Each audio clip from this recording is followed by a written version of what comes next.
Guys, look, today, with that all in mind, I decided to check out how Led Zeppelin changed music. Now, I've done quite a few reactions to Led Zeppelin songs on my channel now. If you guys are aware, I've got a place on my channel.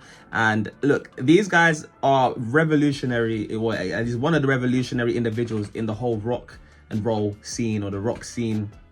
And obviously, me being born in the UK as well, it's going to be interesting how they, changed music, since they were apparently from London, from what I'm aware. So, love how I'm doing these videos. Continue to smash the like button. Let me know what other things you want to check out. And of course, turn on the subscribe to the channel, guys. A lot of you guys watching aren't subscribed, so make sure you subscribe so you don't miss out on these videos. And of course, if you want to support the channel, ways you can do that will be linked in my description, things like my Patreon and my PayPal for donations and stuff like that. And guys, look, this is coming from the Beat Goes On channel. So of course, if you want to watch this video without pauses, without edits, without all of that, then consider checking out the original video. Will be linked in the description as well. But guys, look, with that being said, let's get straight into this video. Let's go. London, July 1968. The band, the Yardbirds, called it quits, but still was committed to play some shows in Scandinavia, and lead guitarist Jimmy Page and bassist Chris Drea decided to play them anyway, but they, needed a new lead singer and a new drummer. Page's #1 choice for singer was Terry Reid, but he turned down the offer, instead suggesting Robert Plant, who had been the singer for Band of Joy. Band of Joy had... Wow, okay, so I guess this is a little bit of interesting intro of how they came about. Had broken up a couple months prior. Plant accepted the position and recommended John Bonham, who had been the drummer for Band of Joy, to join the band as well. Page was like, heck yeah, but then Drea dropped out of the band to become a photographer, so they now needed a new bassist. Fortunately for Page, his old friend, John Richard Baldwin, better known by his stage name of John Paul Jones, wanted in, and Page gladly welcomed him. He could also... John Richard Baldwin was one of his I think it's his actual name, but then he's known as John Paul Jones. All right, so then now it looks like we got Led Zeppelin, right? Stage name of John Paul Jones, wanted in, and Page gladly welcomed him. He could also play keys, so that was a bonus. The four played together for the first time in a basement below a record store on Gerrard Street in London. For the Scandinavian tour, they decided to change the band name to the, wait for it, the New Yardbirds. They played their first show at Glad's Axe Teen Clubs in Glad's Axe, Denmark on September 7th, 1968. The chemistry between the four was pretty amazing early on. So good that just a few weeks later, they were already recording their first album at Olympic Studios based on some new songs they had been playing live. Apparently, they recorded it in less than 30 hours, and Page paid for the entire session out of his own pocket. However, once Drea found out, he issued a cease and desist letter saying Page wasn't allowed to use the New Yardbirds moniker for the album, only for the tour. See, I was gonna say, because the Yardbirds name, they pretty much just used it and just went on with just new members, which is interesting. Okay, so he was not having that. Letter saying Page wasn't allowed to use the New Yardbirds moniker for the album, only for the tour. That's okay, because Page had a backup name in mind for the band, Lead Balloon. Lead Balloon. Eh?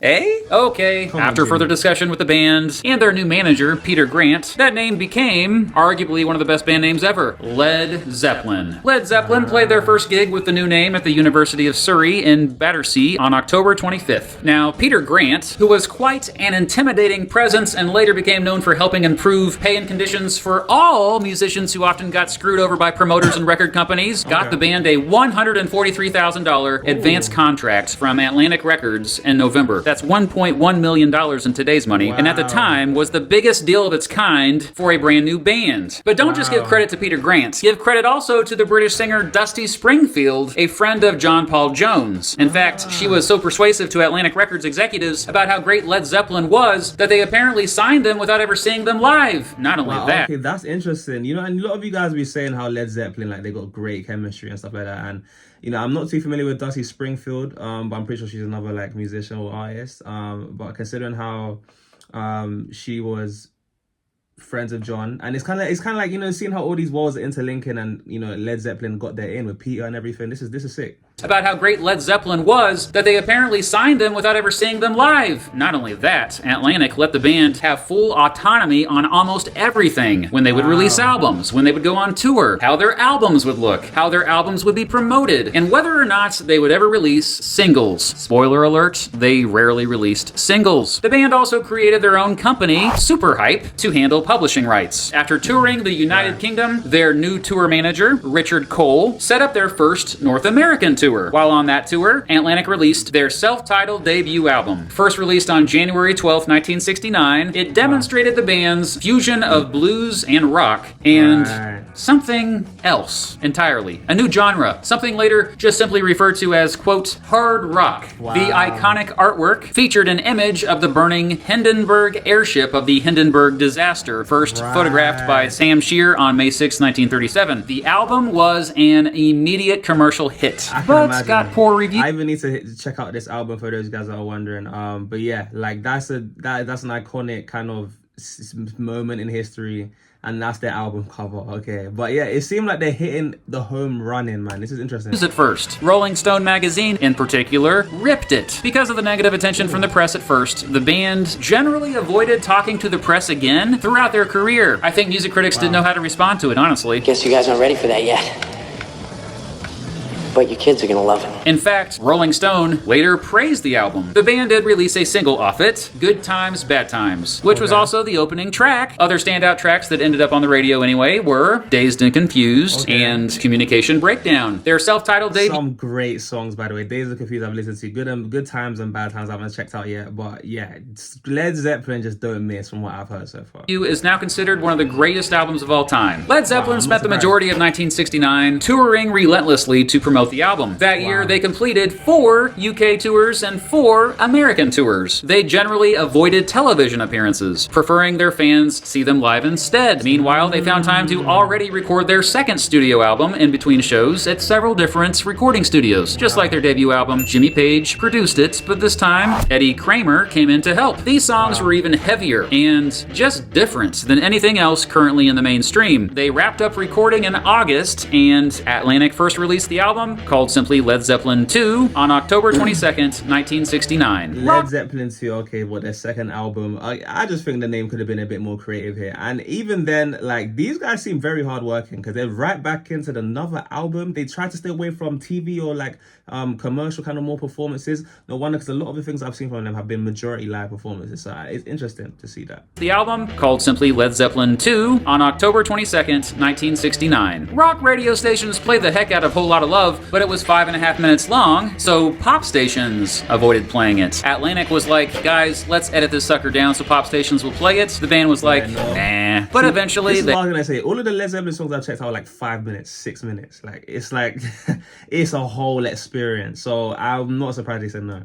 Gave in, and Atlantic edited it down to 4 minutes, and it became a huge hit after that, reaching number 4 on the Billboard Hot 100 chart and reaching the top 10 on several other music charts around the world. But yeah, Led Zeppelin II was a commercial success, but got mixed reviews by music critics. But your kids are gonna love it. Some later even called it the first popular, quote, heavy metal album. Other standout songs on it included What Is and What Should Never Be, Ramble On, The Lemon Song, and Heartbreaker. By the beginning of 1970, Led Zeppelin was no longer playing clubs and ballrooms. They were playing in huge auditoriums. Some of these early shows lasted more than 4 hours, and the band rarely played songs the exact same way. Offstage, the band's behavior became crazier and crazier. They were certainly known to party hard, and that old sex, drugs, and rock and roll trope applied to them. Alcohol was the main drug, but the band later on also consumed heroin and cocaine. In May that doesn't surprise me either, because I don't know why, like, I feel like a lot of these, like, rock and roll artists, they've always got such heightened energy and stuff like that. And I'm like,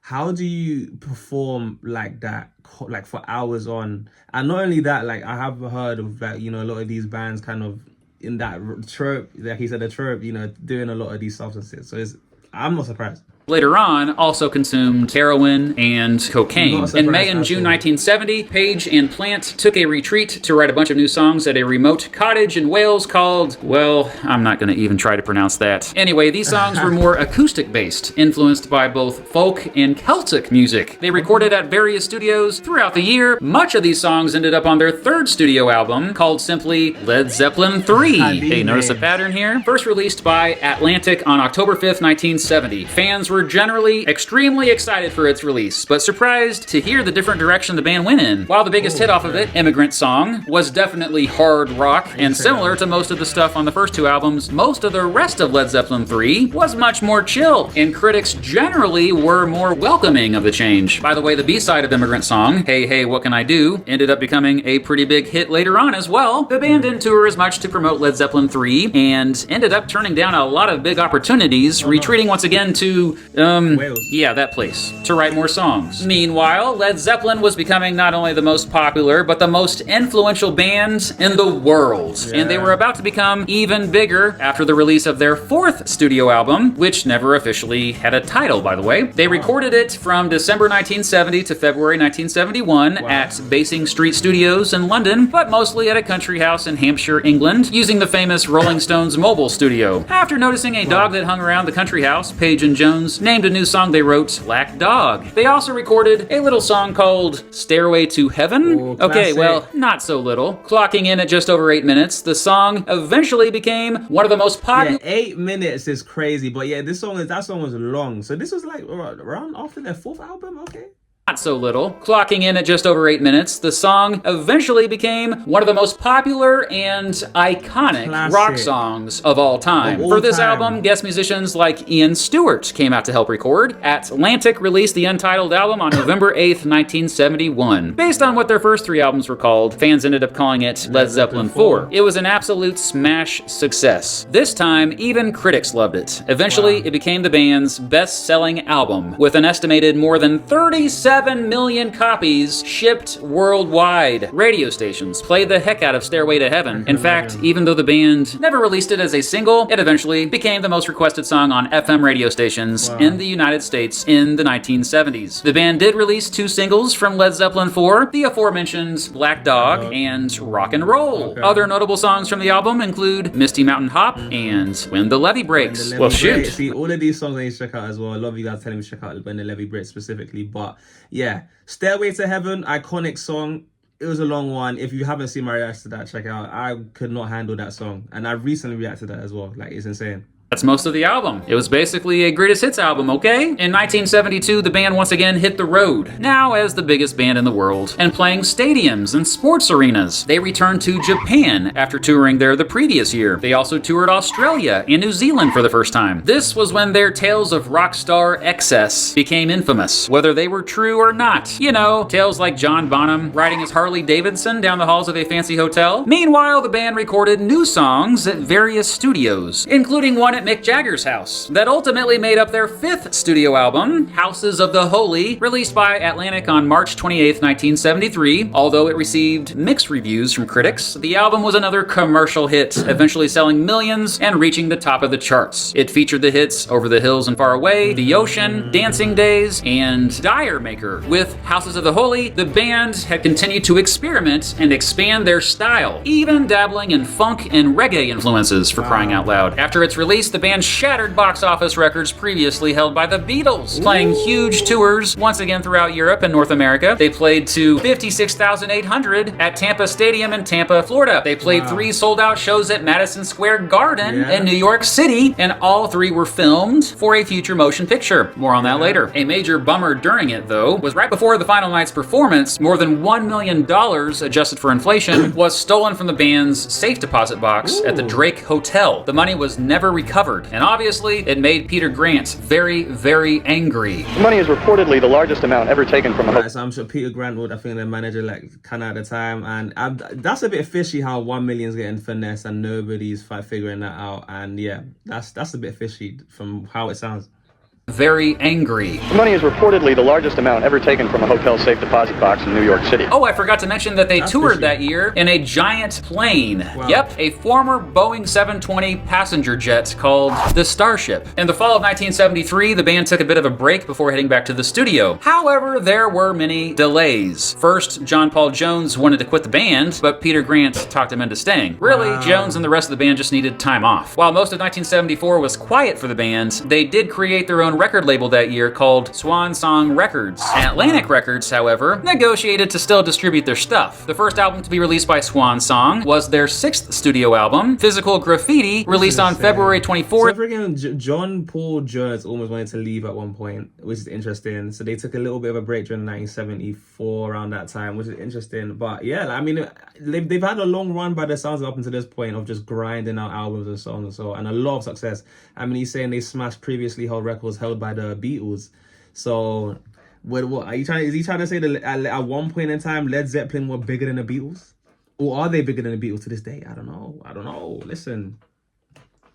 Swan Song was their 6th studio album, Physical Graffiti, released on February 24th, 1975. It was actually a double album, featuring not only songs recorded in 1974, but songs recorded in previous years, going back all the way to 1970. It was probably their most diverse album yet, and was another commercial success, eventually selling more than 16 million copies, their second biggest selling album ever, and debuted at #1 on the UK album charts. Critics also generally loved it. Plant later expressed that Physical Graffiti represented Led Zeppelin at its creative peak. That said, you won't hear most of these songs on classic rock radio stations today. The biggest hit was probably Kashmir, but even that song became bigger much later on. Basically, Physical Graffiti didn't need to be a radio-friendly album. Everyone loved it anyway, and it caused the rest of the band's discography to re-enter the charts, by the way. They returned to the Starship for another major North American tour. In May, the band played 5 sold-out shows at London's Earl's Court Arena, which at the time was the largest arena in Britain. In the fall, they planned on touring again, but had to cancel after Plant and his wife, Maureen, got in a major car crash while vacationing in Greece. If it weren't for a blood transfusion, Maureen would have died. Plant got a broken ankle and was unable to perform. Since they couldn't tour, they decided to write some new songs in the final months of 1975. Wow, okay. So Jimmy's getting into a car crash. Robert, is getting into a car crash. Damn. That's mad, and his wife could have almost died. That's insane.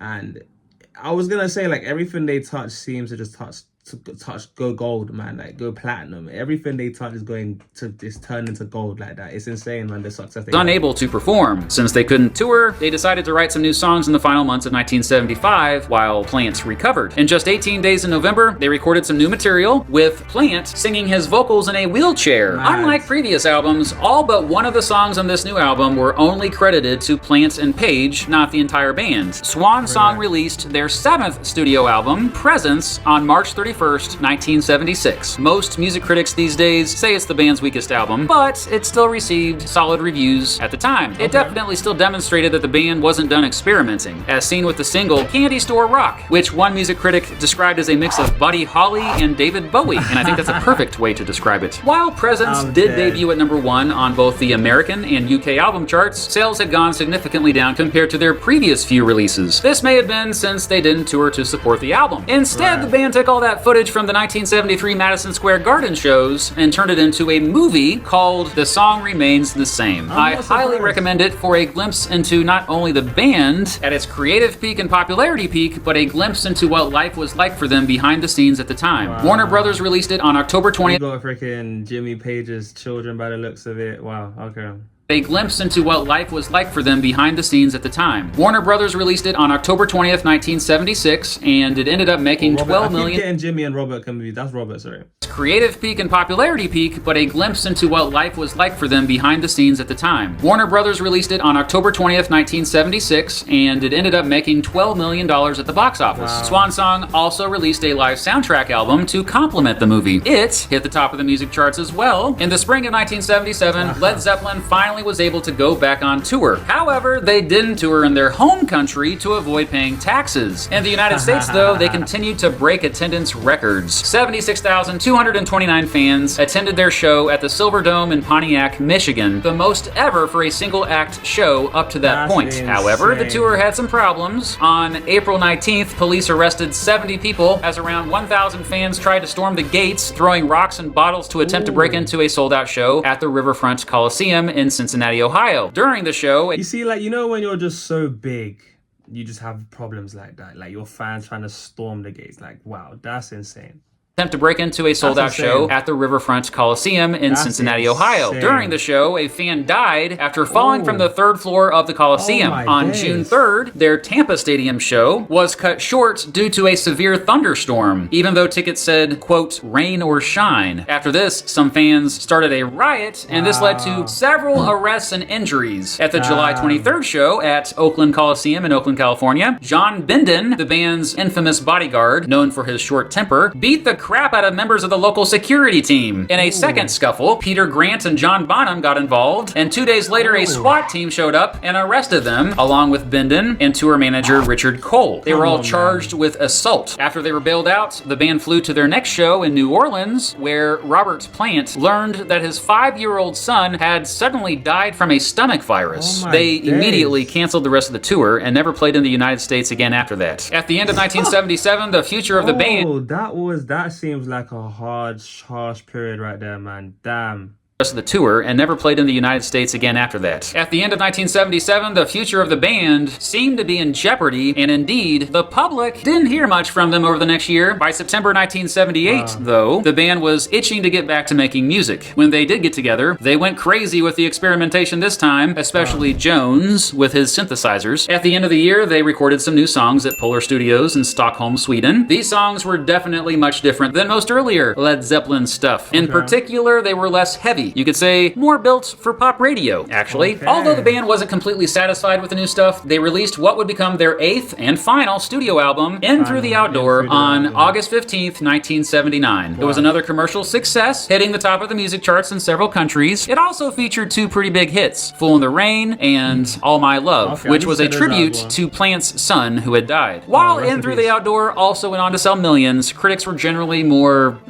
critical of it. Not only that, but many longtime Led Zeppelin fans were disillusioned by the new sound. 1979 also saw the band returning to the stage. They played a total of 4 shows in August. Big ones. They had 104,000 fans in the audience at the first show of the Nebworth Music Festival. Still, by this time, both Jimmy Page and John Bonham had struggled greatly with their addiction to drugs. Page was using too much heroin, and Bonham was drinking too much alcohol. In June 1980, the band once again... I was right, you know, and I would have, what was I going to say? I wouldn't be surprised if a lot of those kind of like breaks where some of them were going to jail and these kerfuffles they were getting involved in, a lot of that was to do with, influenced by drugs and alcohol. I wouldn't be surprised. Toured Europe, playing some more low-key shows. The June 27th show in Nuremberg, Germany, came to a halt in the middle of the 3rd song when Bonham passed out on stage and had to be rushed to the hospital. Many assumed excessive drug use was the cause. That would be the band's final tour. They had planned on returning for another tour in North America, but Bonham died on September 25th, 1980, after consuming around 40 shots of vodka while rehearsing with the band at Jimmy Page's house. He had choked on his own vomit after passing out. 40 shots. Yo, tell me what is with these rock and roll musicians and these, like, why is this, like, this whole drug thing? They're so heavily invested in these kind of areas. Someone please try and help me understand that, man. 40 shots, and then he's choking on his vomit. It's not even from the amount he drank. Obviously, it's causing to, but it's the vomit that...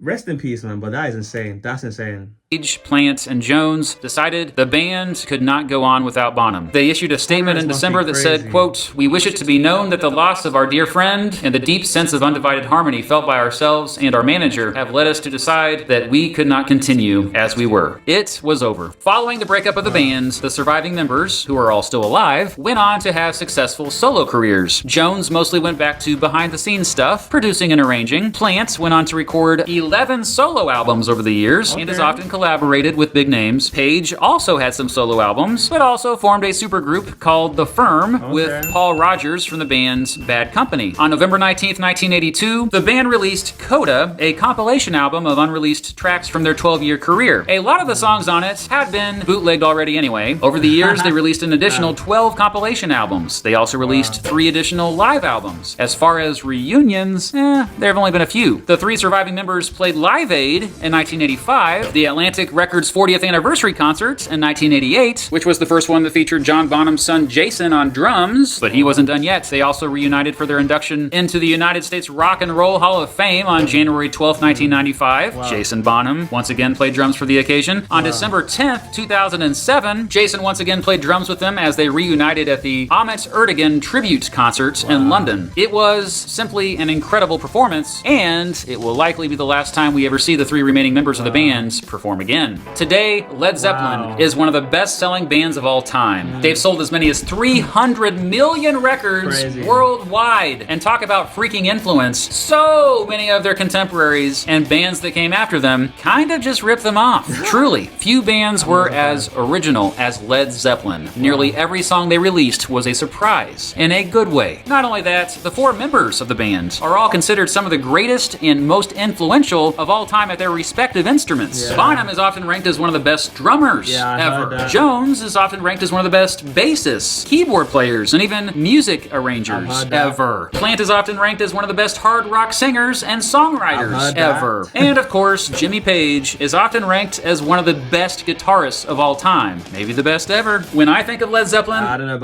about Jimmy Page being the best guitarist ever, but I mean, the first word that comes to mind is innovation. They refused to follow. They only led. And most other bands... I say that because of people like, Hendrix, you know what I'm saying, Van Halen, the guitarist there, and then you got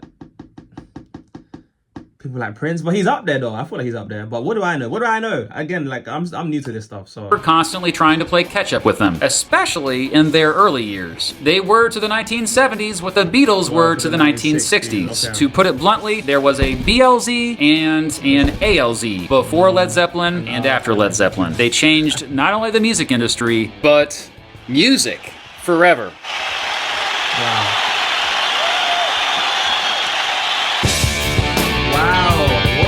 Recap, man, of the 1970s, especially, where these guys just went crazy. Yeah, man, like I can't believe this, man. I can't believe this, and it's insane to kind of see it all unfold.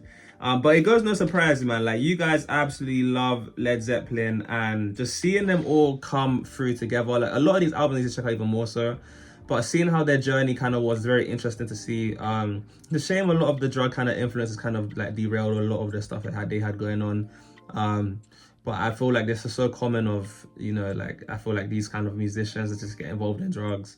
But yeah, man, like, these guys are legendary. Like he said, I was even thinking, well, would you say the Led Zeppelin were bigger than the Beatles? Or if anything, they were, like, for the 70s, like he said, they were what the Beatles were for the 60s.